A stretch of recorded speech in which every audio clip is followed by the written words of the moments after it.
Introduce yourself and tell me about the story behind Freedom School. Okay, my name is Badja Eckstein, and Freedom Schools first began back in the 1960s when their schools were segregated. They wanted to integrate the schools and for everybody to have an equal education.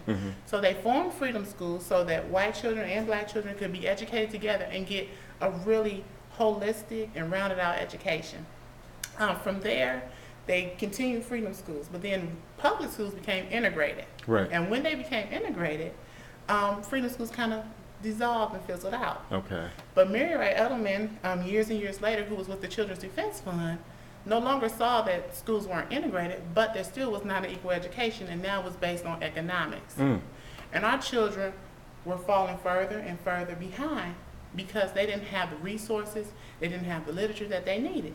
So they reformed Freedom Schools in the late 80s, and they came up with a literacy and social action program to honor the past and the movement of social action and coming together in grassroots, but also to help build a love of reading and bring more literacy into lower economic areas.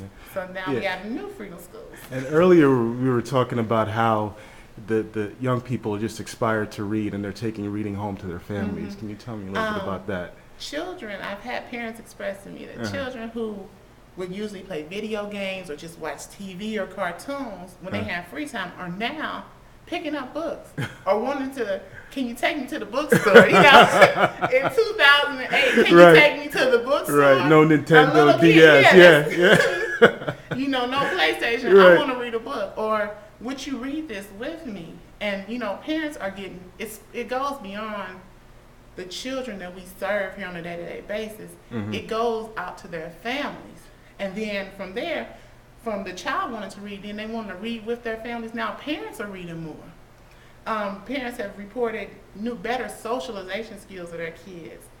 Even better motor skills, you know, Really? learning coordination, because we also, in the afternoons, we do afternoon activity with them. And we try to expose them to things that they wouldn't normally do.